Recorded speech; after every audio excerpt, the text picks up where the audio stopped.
friends, leaders of the human spiritual world, leaders of the human religious world, we thank the organizers that such a wonderful occasion is here, where we all can unite and serve the humanity. Religion is religion only when it unites.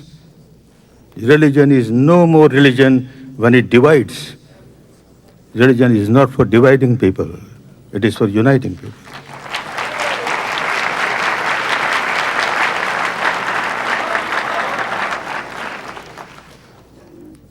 So much has been said about conversion, for conversion and against conversion. I am for conversion. I am not against conversion. But conversion not from one organized religion to another organized religion. No. Conversion from misery to happiness.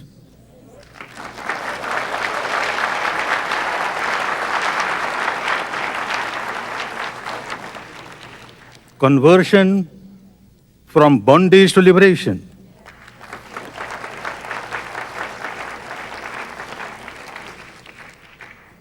Conversion from cruelty to compassion.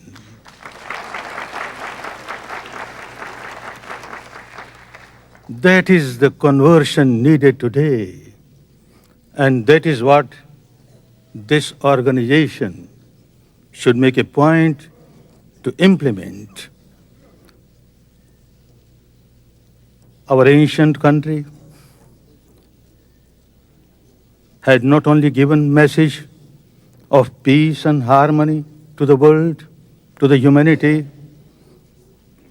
enlightened persons have given a method, a technique, how to have peace, how to have harmony. To me, to think of peace in the human society, we cannot ignore individuals. If there is no peace in the mind of the individual, I can't understand how can there be real peace in the human world.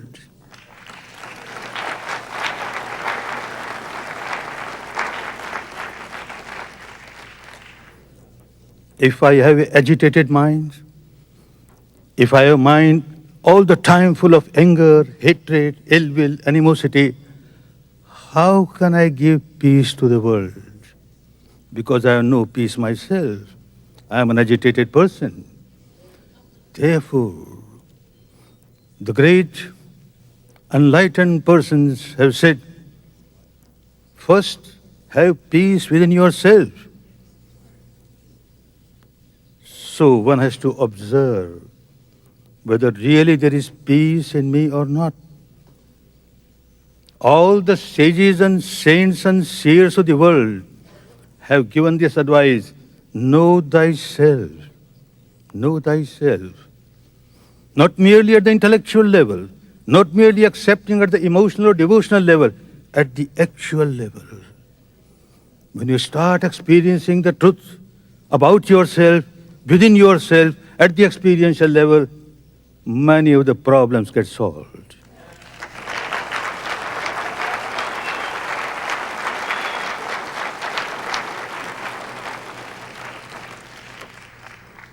You start understanding the universal law of the nature, or universal law of the God Almighty, universal law which is applicable to one and all.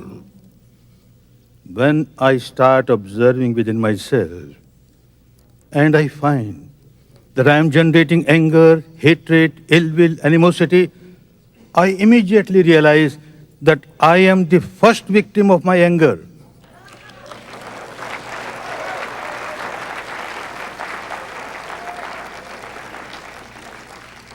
I am the first victim of the hatred, animosity that I am generating within myself.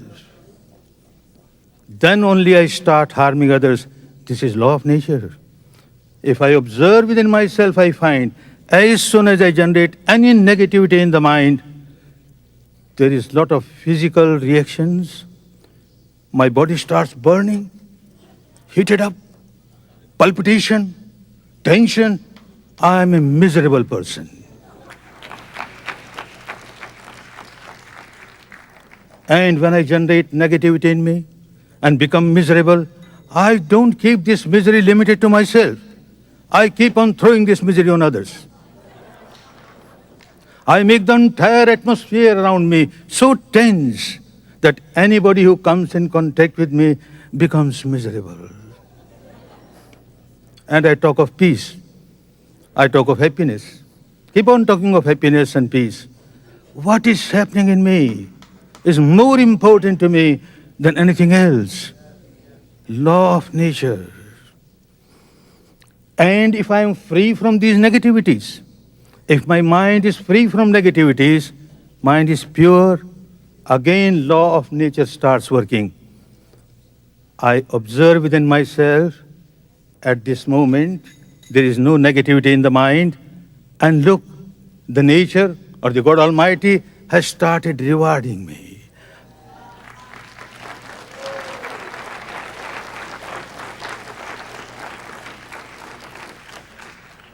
I feel so peaceful, so peaceful.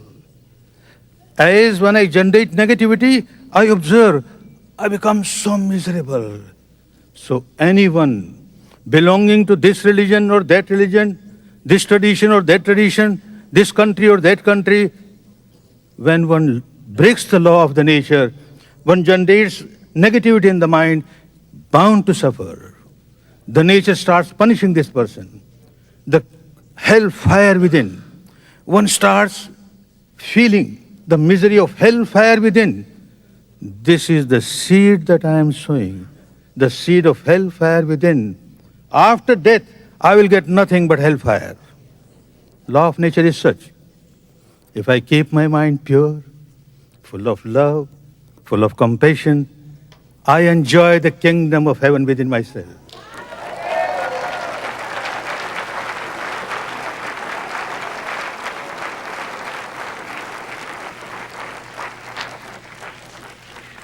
And this seed of kingdom of heaven will bring nothing but the fruit of the kingdom of heaven after death. Whether I call myself a Hindu or a Muslim or a Christian or a Jain makes no difference. Makes no difference. Human being is human being. Human mind is human mind. Conversion should be from the impurity of the mind to purity of the mind.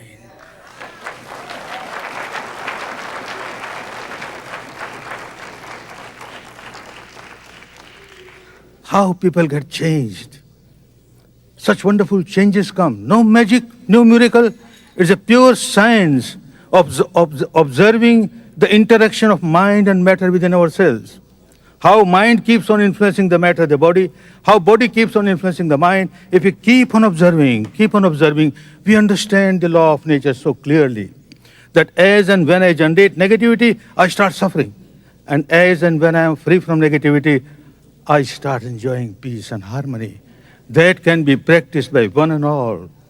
A wonderful tradition, a wonderful technique given by the enlightened one in our ancient country and spread in the world. Even today, people from different communities, different traditions, different religions, they come and learn this technique, they get the same benefit. They continue to remain Hindu as Hindu, Buddhist as Buddhist, Muslim as Muslim, Christian as Christian. Makes no difference. Human being is human being. What makes the difference? But a big difference comes. They become real spiritual people, full of love, full of compassion, good for themselves, good for others. When I generate peace in my mind, the entire atmosphere around me gets permeated with the vibration of peace. Anybody who comes in contact with me starts enjoying peace. This is the real conversion which is necessary, nothing else.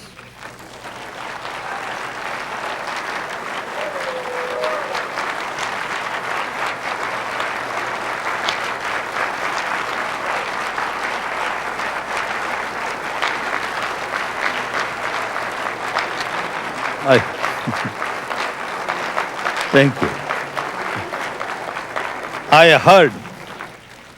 have heard the sound of the bell.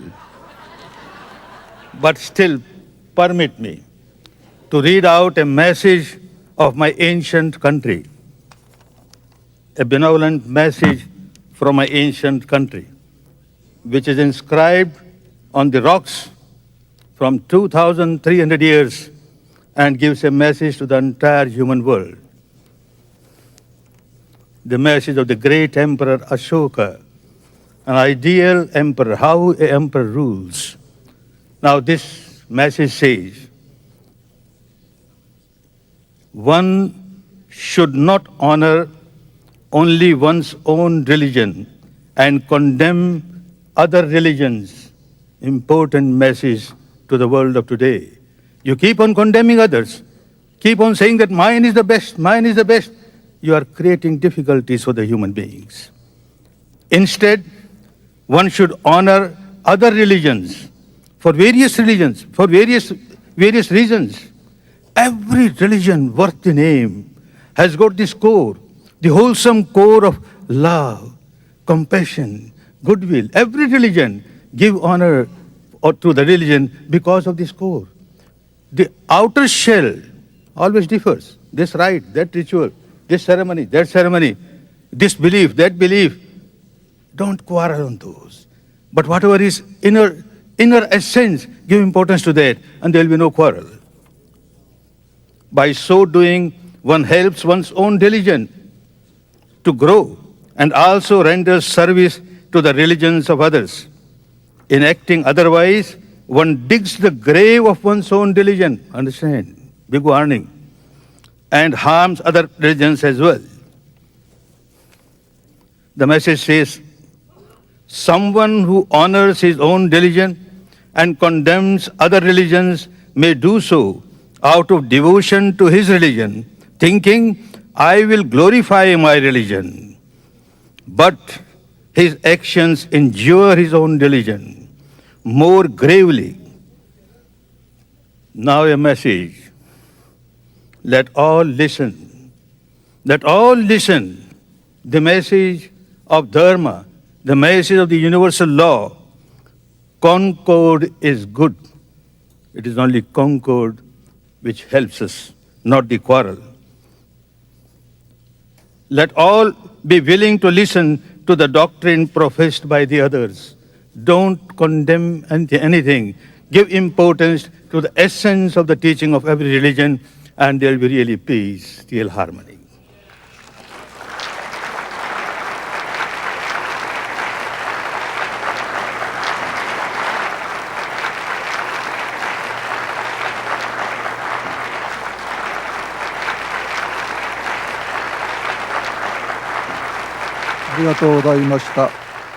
Thank you very much. ラビー